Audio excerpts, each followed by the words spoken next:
Thank you both so much for sitting down with us. This is going to be a lot of fun, and especially for people listening. I would say out of all of the episodes we're doing, animation to me was the one. I have pages of questions for you, so I hope you're prepared because it's the thing that we see, but I don't think we can understand because many of us are just not artists. You know, maybe a lot. I played piano for a long time. I can kind of understand some sort of composing of something or score, maybe a little bit. I am not the artist, and so truly my education stops at the flip book of animation. Well, luckily it's fun to talk about, right? Yeah. And so both of you in the first film were Anna and Elsa, and I say were because you were the lead. Oh, yeah. Right? Yep. I was the animation supervisor of Anna. I was the animation supervisor. So we've got our So friends. Elsa. Look at that. They're holding up their phones. This is audio only, right? Oh, yeah, yeah. We're, No, I'm going to explain it cases. because it is worth explaining that both of you have the matching phone cases that have Anna and Elsa. We're sisters. So you're still pretty in love with the sisters. Yes. Oh, yeah. Yeah. It's got to be that bittersweet moment now that we're here. Yeah. It's over. Yeah. Well, Okay. Yeah, sorry, I was hope just that for now. we turning hope off the my directors phone right have now. another story to tell, right? Right. Well, right. There could be. You know, I guess that's the thing is being that this is the first time Disney Animation has done a sequel to a musical. Yeah. It is unique in that way. It is. But the animation is just. I just saw it and it's.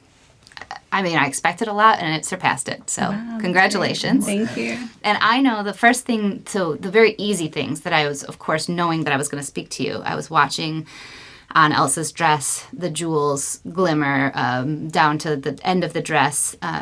Samantha and I, my producer, were noticing the water droplets and thinking those are things that had to have taken a lot of care. What's something you think that people are, now that they've seen it, have maybe missed that took so much? Wow.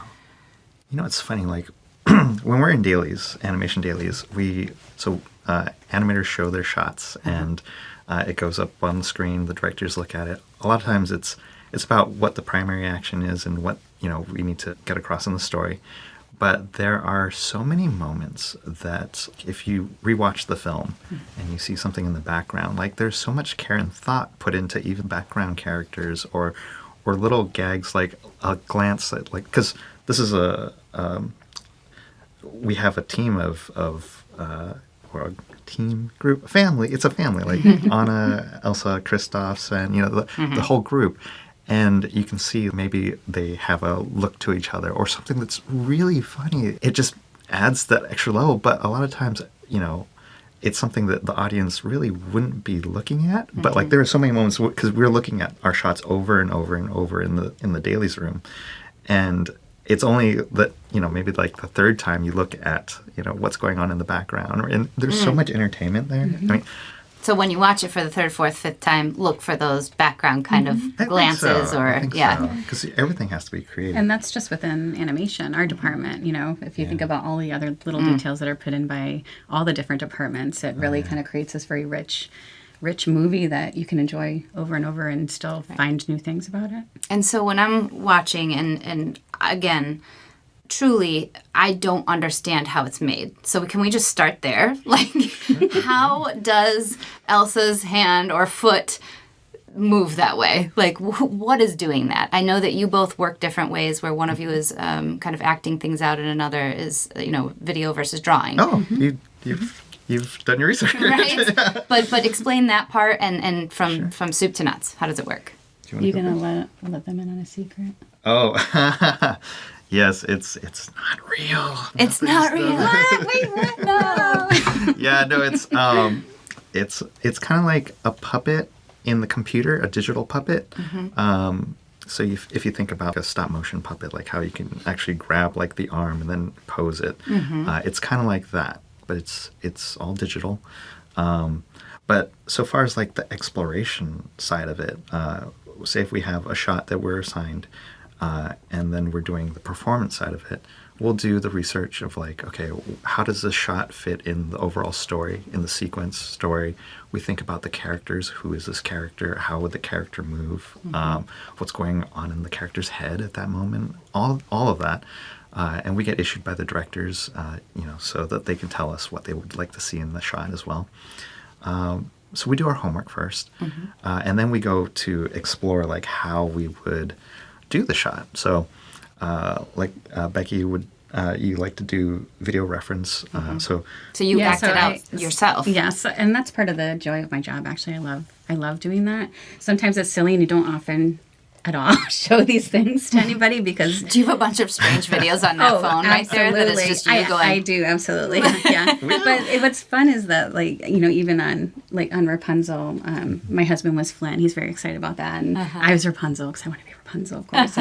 And on in Bolt, my dog was Bolt Puppy. And for the first Frozen, my daughters helped me with acting out a scene for the little girls. My cat made an appearance in Big Hero 6. So we're always kind of taking things from our lives and from life in general and trying to bring believability to our characters by using those little truths that you find. And yours are truly, like, your expressions would be found particularly in Anna. Sometimes. Yeah, sometimes. And we also have videos of the voice actors doing their lines. And, you know, they're in a very small area, so they can't, you know, emote as probably they would on stage or in the movies. Yeah. But we do get these little details from that as well. Yeah. And then you're drawing. Yes, but sometimes, you know, I still will look at, you know, I'll act it out maybe in front of the mirror, so I'll see like what I'm doing. A lot of times, like I might close my eyes and like act out the gesture and feel what my body is doing, so I know how like what it is from the inside out. Because you know what it looks like, but it's more what it feels. It's funny if I do video reference, and I'm not against video reference. I think it's great. It's just when I video myself, in my head it looks better, and then when I look at the video reference, I don't want to draw that. yeah. So I don't want to recreate that. I'm just kidding. It's funny because like they have our offices, they have big windows, and like even I remember on Frozen 1, Becky was in we have they had like a little house. It was like the office was like a house, and it had a window, and you could walk by. And I remember Becky was acting out something, and I was just standing in front of the window, just like, is she gonna see me? Is she gonna see? And it's a lot, like Becky was saying, it's a little embarrassing sometimes. But yeah, no, I like to act it out in front of a mirror and then just feel it out, and then I'll do a quick sketch. And it's like a thumbnail, small drawing. It's not about like a detailed drawing. You don't spend a lot of time on it, but just to capture the gesture. And then sometimes what I'll do also, like I said, like in the computer, it's like a puppet, and to move, and the technology is getting better all the time, but currently, if you were to grab a stop motion puppet, you could just grab it and then move it. Yeah. But in the computer, it's a little slow. We use a mouse, and, you know, it's a computer. And we grab each channel, which is like we have 3 axes for rotation, 3 axes for translation, up, down, left, right, say like in depth too. So there's 3 axes, X, Y, and Z. So it's a lot of time. Yeah. So a lot of times, like, I just want to get to the feel and the emotion of it. So that's why I'll do like either a sketch. Yes. And you can just do, with one gesture, you can go from the top, like the head, the chest, the hips, down to the leg in one stroke. And you get the energy in there. So like sometimes I'll even do like a 2D animation pass, like a really scribbly 2D animation pass, just to like get the information out there and try out things really quickly. Instead of messing with the axis and the up and the down and the left and the right. Yeah. Until you get that feeling. Yes. And that's what would you say, and Matt, our producer, was saying, make sure you ask about that, because he was feeling Elsa when she would put her hand out and her leg out in that swoop. Oh. He felt that. So you did it right. Like that's being felt. But the intention, right? The intention of the movement or where the feeling. Yeah, even with the video reference, you're not doing the reference to copy what reality would be, because you may as well do it in live action if you're going to do that. So what you're doing is you're taking the main poses or expressions, like little things that you do that might breathe truth into the character. And once you get those poses in there, you're really going to put your reference away, because you don't want it to look too much like yourself or your daughters or your dog or cat, whatever. And what you're doing is playing around with timing and really trying to push into the feeling of what you want the character to be thinking and feeling. Kind of like life choreographers in a way, right? Yes. I mean, hey, that's good. And it's like editing too, because with live action, and there's nothing, you know, I don't have anything against motion capture capture, that's kind of like, because that's more for the live action special effects. What we do is more caricatured. So meaning that, like, say if there's like jitters on like a fingertip or something like that, well, does that add to the pose or what the pose represents? Does it need to be there? Does the like you're crafting the body, or if it's a human, you're crafting the body to really make the statement of what the pose is, and it's caricature in the sense that it's distilling it down to what it really needs to be. So it's like a golden pose. Right? Yeah, exactly, and so it's clear to the audience. And that's called a golden pose. That's One of early Disney history, they found that it's got exactly that. Like they were trying out different things and like different styles of animation. Like this was way back in when animation was being they were first doing it, but they found that if you do a clear pose that says all the information, then it's kind of like the golden pose. Like you don't want to build. What's a golden pose in this film? What's an example? Something that's strong, that's bold, that says it really whatever. That if there's a pose that may even carry the shot. Yeah. I was going to say, sometimes you live within a pose. Like some of the shots in this movie, as you know, are very long and very subtle. I think of The Next Right Thing. Yeah. And sometimes you're acting within a pose and you're just doing little movements that mean so much. And eye dart could mean, everything. Yeah. It's funny. When we were learning animation, students, you're taught about, history of animation and what a golden pose is. It's kind of like, it's almost like the, like if you're building a fence, like the main posts. Yeah. So you have your main poses, and then you have like what's called breakdowns, which are like the in-between poses that kind of describe the action between pose and pose. And then you have the in-betweens, which are just like the in-between drawings or frames. But what was cool, like when we were learning that, in school, and then getting to apply it here at Disney, there was a film we did, Tangled, and Glenn I'm familiar. Keane. Yeah, I've watched it approximately 120 times. My son. Yay! Yes, That's our girl. yeah. It was a fun one, Yeah. but also a difficult one because like it was. Glenn Keane, who we look up to, he's one of the great animators living today, and he did many classic Disney characters. But he taught us, so much just by being in the dailies. He was one of the supervisors, and he would critique our work, and we really learned. That's what I think what's great about animation. It's a craft that's kind of like passed down from generation to generation, and it's this art form that I love that about Disney, that we still do that. Another thing we learned on that particular film was that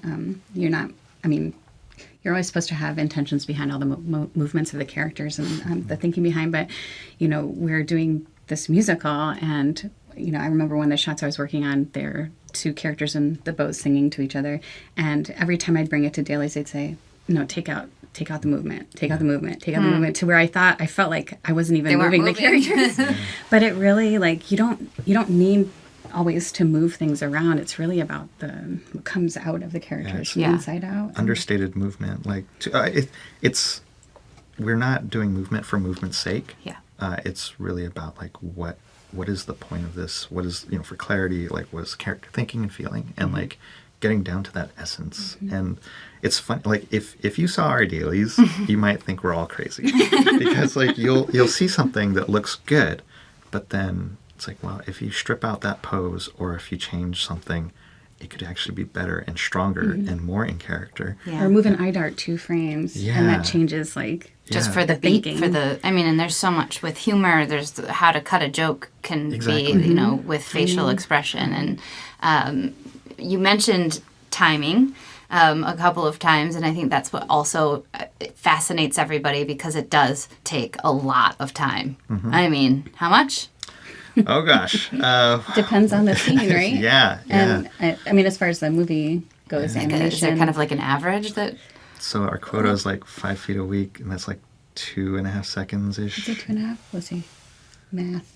Yeah. It's about 4 seconds, right? I don't know. Yeah, it takes A couple of seconds in a week, basically, yeah, right? It depends on the scene. It depends on how many characters are in the scene. It depends on if it's action versus emotion. Like, how emotional is it? Yeah. There's so many factors that go into kind of how much time a person works on a shot. Now, when, I watched Tangled, and I've still watched it even recently, what is something that's going to be a striking difference from the timing of the technology of what you had in Tangled versus Frozen, now Frozen 2? What's the new something that you've been like, you know what, that's very cool, we got to use this? Or something we might notice in the film? I mean, our tools are getting better all the time.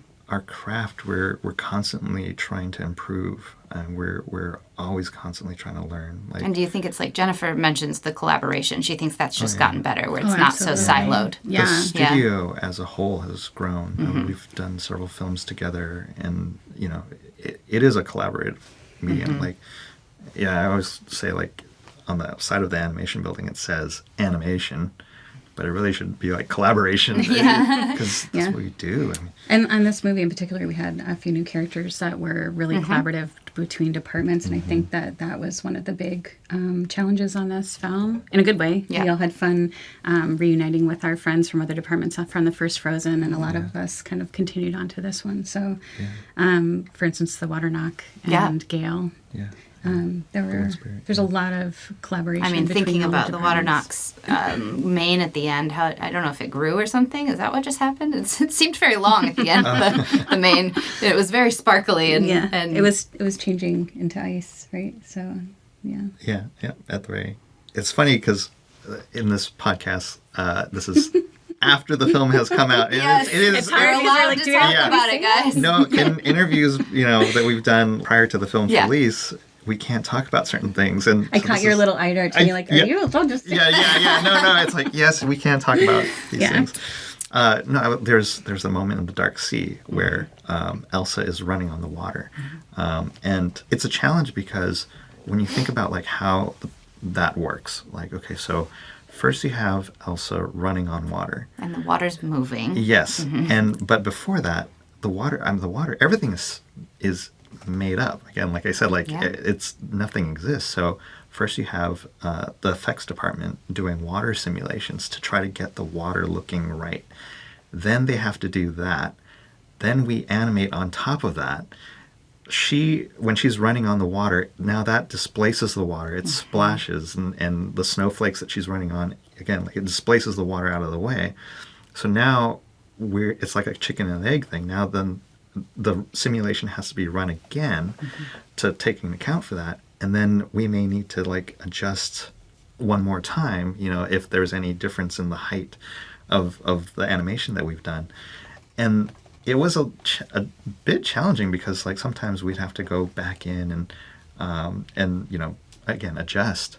But it was so nice to collaborate with that department. And even though it did seem like, oh, this is like an extra step than what we normally do, how cool is that? We've never done this before. That sequence, a little chunk of it was featured in the teaser, and I remember people's faces because we would go to the we'd go see the movie that came out and the teasers attached to it, and just seeing people excited about that, and it's like, yes, cool, because You've noticed? she's never done that before. And like, I love that we're taking, this film is going to new places, and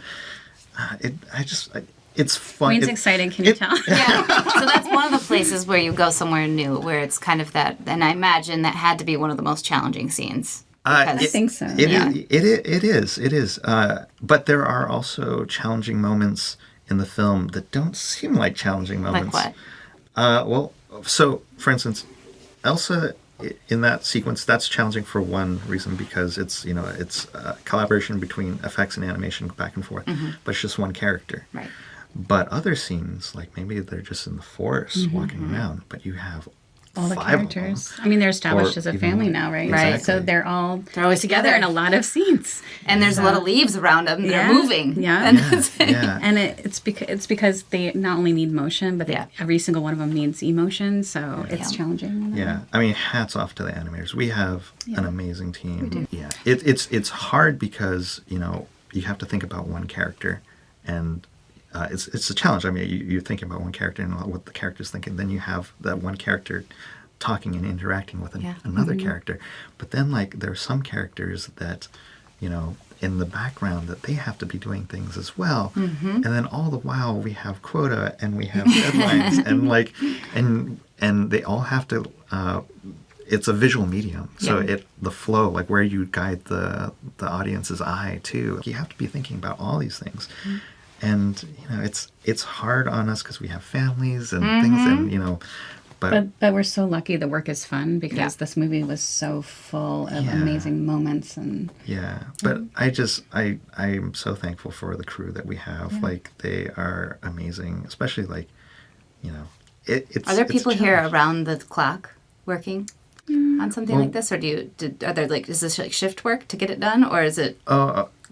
No, it's There's not like a night shift that comes in and fixes no. toenails or the something. shots that we work on are usually just one person working on the shot. Okay. Maybe we might break up a shot, like one person handles these 2 characters, the other person handles especially towards the end when we're trying to get stuff done to Right. try to make sure everyone's... Well, and I think that's what Chris and Peter had mentioned, was that there was an animator that came back that was the head for Olaf. Oh yeah. Oh, yeah. For Hiram. that for that final scene that was finished finally, and that stands out. I mean, it really does in the film, that recap of Frozen and the one that Olaf gives. Yeah. And he really brought it, is what Chris was saying, Yeah, right? you're talking about the end credit scene. Yes. I'm talking about during the film when he's recapping. yes.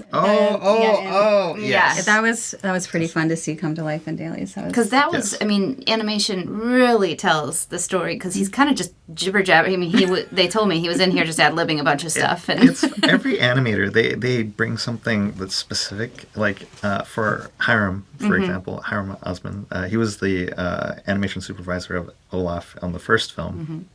And he has a certain timing and snap to it, and I think it's just him. It's like his it's funny because it you is look him. at It's at his face, and like when he smiles, it's like Hi, Olaf. you can see Olaf in that. And but there's a certain spacing that he does in his animation that's just so crisp, and you could totally tell, like, oh, that's Olaf. And Yeah. it was nice to have him. Yeah, So- we're glad to have him back. when I was watching, I'm watching Elsa's foot when her shoe's off and she's about to start running into the water, and I'm thinking of how much work just the placement of the foot and the knuckles and the just the movement of her foot. And then I'm thinking Snow White was like walking on bricks. I mean, she was essentially walking on bricks with a shoe on, right? And but yet that still stands. And I think there's got to be something in you. Do you say you kind of said it in the less is more, but do you worry that people just expect too much? Now the water's got to move every time. Are you guys doing too good? Like We're always trying to push it on every movie we work on. Yeah, right? Yeah. but So- it's where the story takes it. I mean, you could have a intense moment where nothing is happening, and but it's really about the storytelling. yes. And those are kind of the fun ones where it's just maybe just making something up. There's a moment, say, like if 2 characters in a room, but there's a secret or something, and there's tension within it, and it doesn't have to be a spectacle, but there's this drama in it and this tension in there that that's fun. That's fun to do, yeah. Wayne likes to make people cry. So you That's killed his Olaf? specialty. Is that what happened? Because I'm trying to, in each of these podcasts, I'm going to ask, is that you? No. That was an amazing animator. That Yeah. the choices Ethan. on that, I Yeah, think, yeah. is what the choices of making the flurry and the feel, but the animation. Even speaking to Chris and Jennifer and Peter last night, talking about it, that's the one that they picked that said really not surprised them, but kind of took it farther than they could have ever thought. Yeah. That was was very Nathan emotional, Engelhardt. yeah. He did a He's great amazing. job on that one. So that shot, it's a very long shot if you Yeah. look at it, and Took him, 4 months to do? yeah, 4 months. something like that. Yeah. It was 4 months to kill Olaf. so yeah. I'm just gonna keep saying. It was. we that can now, talk I guess. about this. Yeah. No, but there were some moments where, like, it's a challenging shot because it's very emotional, but he was pulling from like reference of not but his kid got hurt, and I think his wife was holding him, and like I think Nathan grabbed his phone and started videotaping it. Yeah. But there was this comforting nature to that, and so we have meetings where we review the animation with the directors dailies, and then we also have meetings where we go over it with just the animation supervisors. That's rounds. And we had because one, the shot was so long, and two, there's a lot to talk about in it. Remember the meeting wasn't just rounds with, usually it's like maybe like 5 minutes for animator, and then like, but it was like the full meeting, the full 30 minutes, like we just booked, and it was just and just it just drains you, and you're like, oh my gosh, please stop playing. Yeah, the first time it plays, you're all well, that's what they said. They didn't want to watch it again, but that's when you know it's so hard. That it was it was beautifully done. Yeah, and he had to redo it. He did it again because it got tweaked just slightly, and I felt like it actually got more emotional.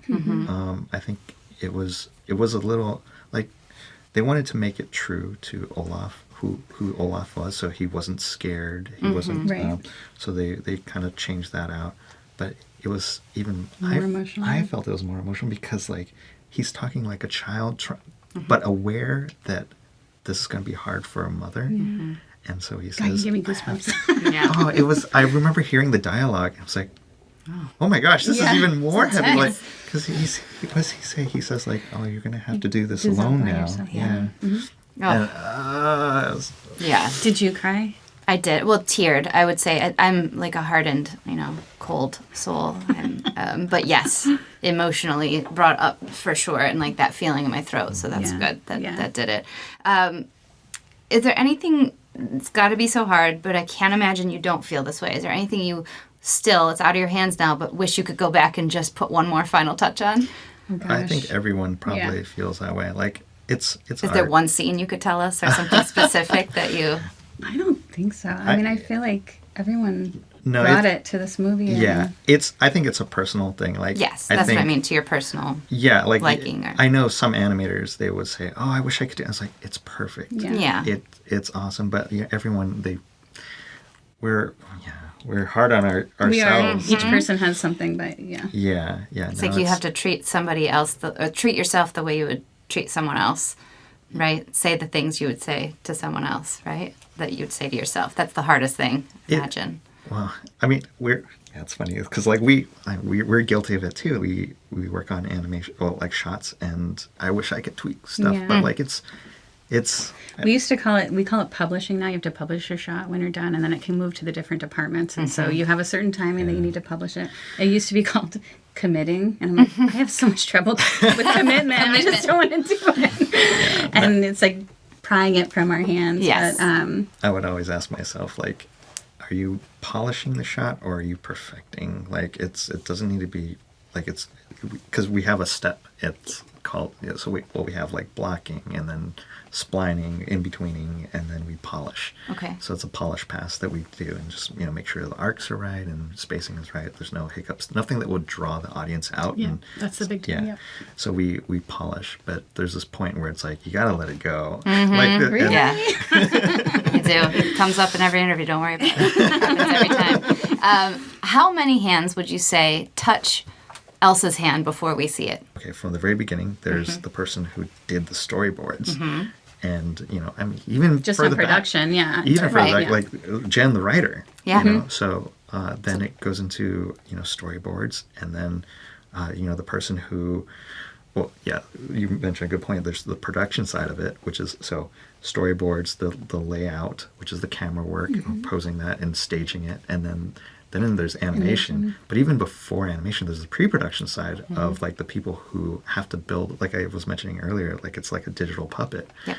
And the groups that go in are involved with that. So back and forth. Yeah, the visual development artists who are coming up with the design and tweaking that. And so like Brittany Lee and, I'm talking Elsa specifically, Bill Schwab, Griselda, So there's a ton of people doing just that. And then there's the look artists who are doing like the textures, and then the sim artists who are doing the hairstyle and making the hair work, and so that it moves in like a real world situation with, you know, a simulation on it, where there's so many things that we take for granted, like the way that it bounces because of gravity or wind, and like there's all of this, you know, work that goes into it. On that front, then there's the character TDs who put like the bones in what was modeled by the modeling department. So the model is kind of like the shell of the character, or what you see, you know, model, and that's the sculpt. And then it goes character TDs who put like the muscles and joints in there, and then we work with them, you know, to make sure that, because it's kind of like a puppet, we want to make sure that it hits the shapes that we would want to see in animation, or what we would, the tools and shapes and controls that we would need in animation. And then from there it goes... After animation, it's the hair and the cloth, and then lighting, and... So I'm counting a lot. I'm counting dozens. I mean, really, Oh, yeah. It's kind of never ending almost. It feels like, and then it's like that final touch. So now I'm trying to think, because Olaf is a bit more. I mean, he has a lot of movement in his, but in his body, there's not muscles. Right. So you don't have to do that part. I guess that much. We do. You do muscles, and Olaf has muscles. Well, he's got abs. When you That would be a funny caricature. Yeah, we can cut him. Right. Cross section of Olaf. Muscles in the sense that there's articulation that would have to happen. Not literal muscles, but like muscles, like something that drives a shape. When he's pointing to Anna and saying, you, right? And exactly. It's just his arm. Yeah, so there's a lot of work that goes into, and for him in particular, he can come apart. So there's a whole design on how that could happen. Oh, I know. How that should work. The rearrangement. Yep. Yeah. So it's not, you probably feel much like the beginning of the movie when they say, I don't think Olaf should be able to rearrange. It'd be a lot easier for us if we could just have Olaf not. It's so fun. It is so fun. Yeah. If I know that I read a lot about breathing and how, you know, that subtleness of just breath is something that you're very intentional about. But yet in the rock people, there is not breathing. But there's a different type of motion. It's a different type of... So, yes, the breathing, like we were saying, how we would like to make it believable. We spend a lot of time on, like, say, if Elsa is or Anna, you know, any of the characters, you know, they're human. We're all human. We breathe. It's not something that we want to draw attention to, but if there's also something missing, like, I can't put my finger on it. What is it? Yeah, you don't make them breathe to say, oh, wow, that was a nice breath. Exactly. You'd miss it if it wasn't there. Yeah, and then also it's a tool, too, because now it can be like, well, how does the character feel? Like, you can use it to kind of gauge, oh, maybe energy. Yeah, exactly. Those are things that hopefully the audience doesn't see, but they feel. And so that's like something now that, again, we can play with, like, in our performances, like, how does the character breathe? For the rock giants, the earth giants you mentioned, that was a challenge, because when you breathe, you know, there's flesh, there's like inhale and exhale of lungs and like rib cage, and like, you know, it's soft tissue, right? But with an earth giant, it's hard and it's rock. But we also wanted to have this feeling of life in there. So, especially when they're sleeping, because otherwise they would just be stiff and look like mountain. What we did was we played with sliding rocks. And so it's still stiff and hard and rock-like, true to the material, but now it slides and it moves. So you just imagine rock shifting, you know, or an inhale. So you get the shape change that would be representative of a breath. It stays true to materials, which is an important part of not taking someone out of the experience. Exactly. A rock shouldn't move like rubber. Right. Yeah. Exactly. When you saw the final product, did any part, not that you've forgotten about it, but did anything surprise you? Like, wow, we did that.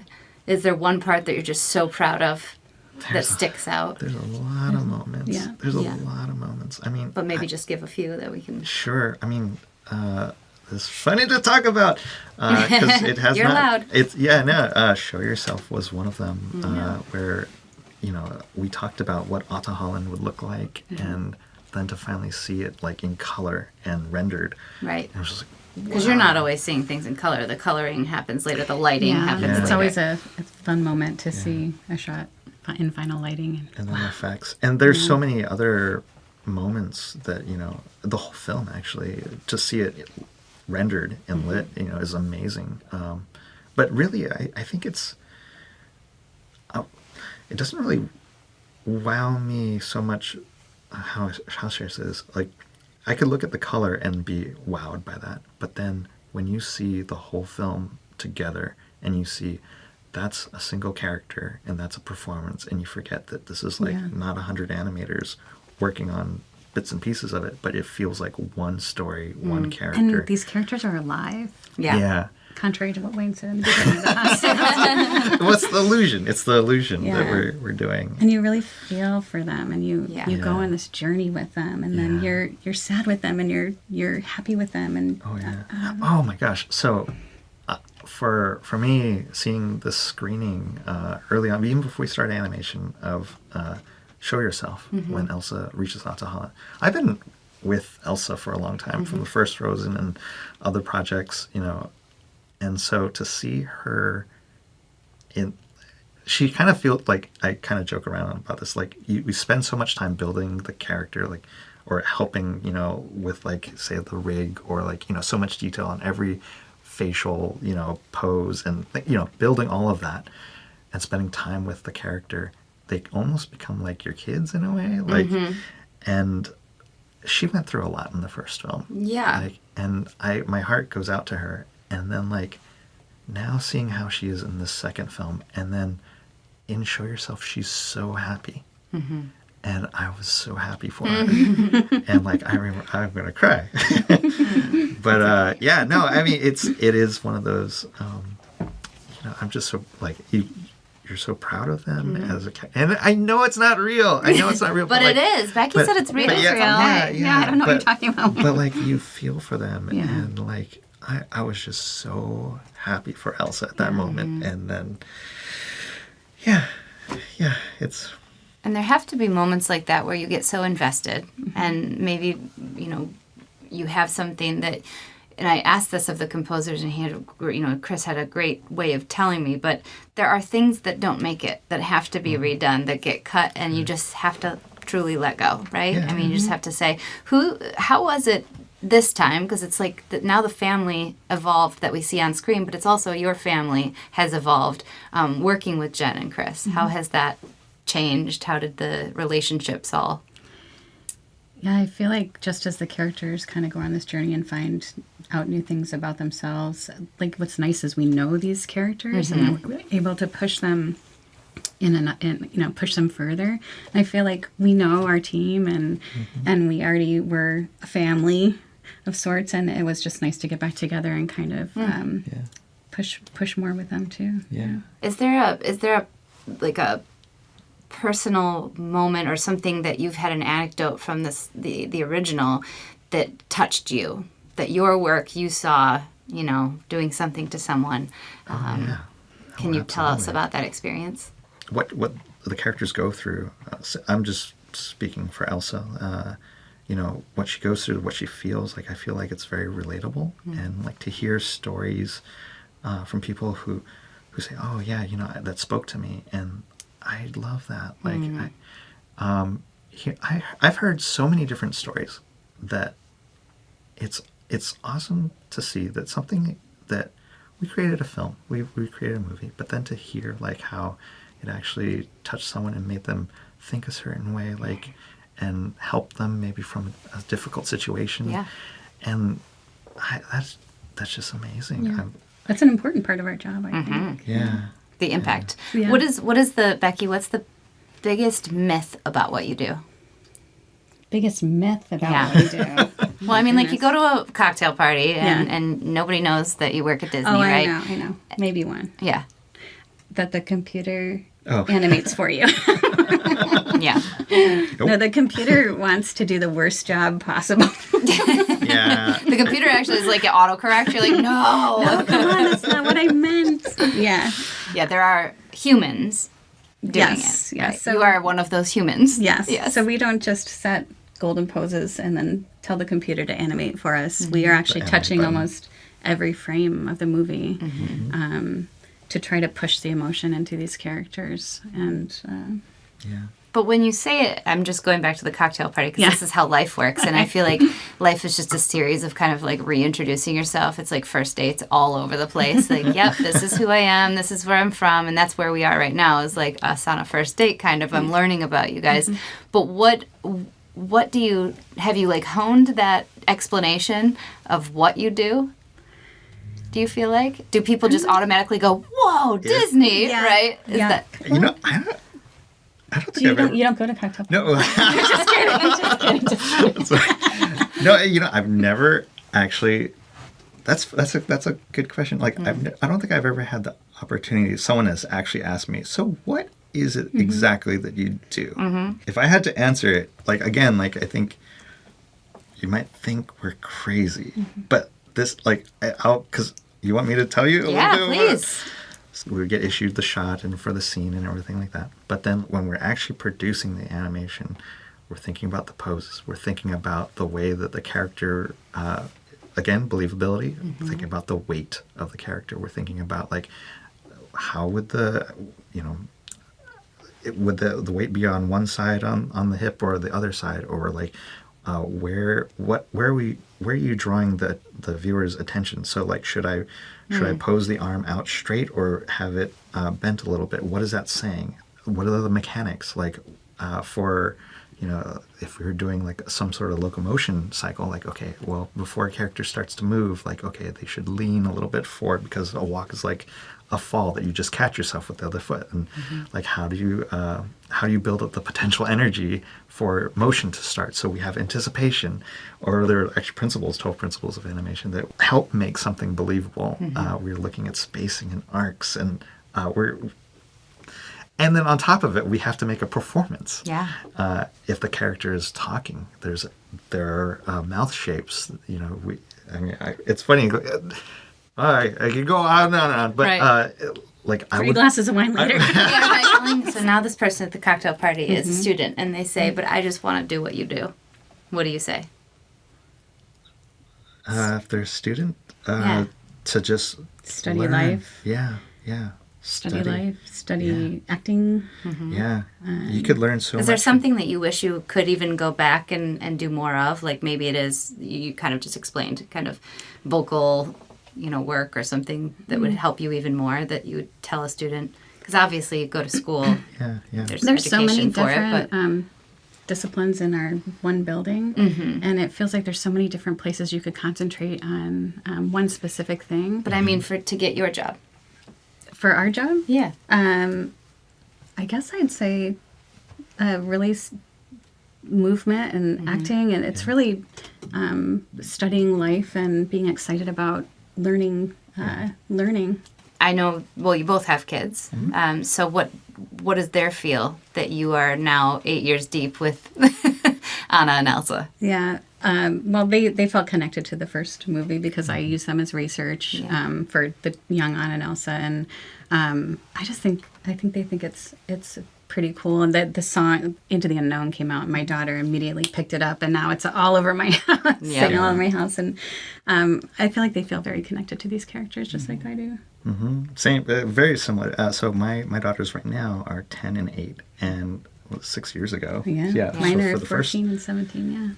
Yeah. So my kids were little when the first film came out, and again, like kind of modeled, you know, something. It looked at like how Anna would move, and like so, little Anna, when they were building the Olaf for the first time, and then she's like, "Hi, I'm Olaf." And then the way that Anna jumps off the chair, I filmed my daughter doing that, and like, you know, some things that they don't know. They don't know these things, but like I would just look at, like, you know, Draw just watch them, you know, playing together, and I'm like, that's really cool. I'm gonna remember that. Or like that little, like, just personalities too. Like, Then they must be so proud, like at their essential, you know, milk chocolate cocktail party. They're like, my parents work on Frozen. Yeah.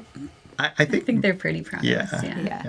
I think I'll tell my daughter maybe when they're older some of the things that I saw, because I think it's a little bit more emotional things. But I think maybe later in life when they're a little older and they have a better grasp of like what it was that I was seeing that they were struggling with, and then like how that kind of made its way into, say, Elsa, like her, you know, specifically like an anxiety thing, you know. Right. I don't know if they know right now like how much a part, like a big part of them are in like certain things that I've animated, but like it's one day I'll share that. Yeah. You got to write it down so you don't forget. Yeah.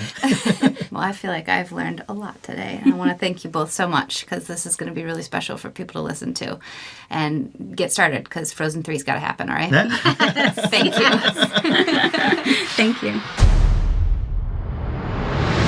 Inside Frozen 2. A behind-the-scenes look at the making of Frozen 2 from ABC and Disney. Listen now for free on your favorite podcast app and see Frozen 2 in theaters now and Frozen on Disney+.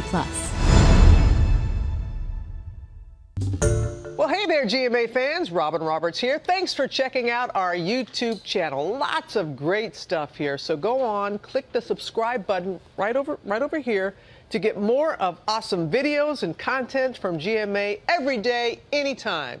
We thank you for watching, and we'll see you in the morning on GMA.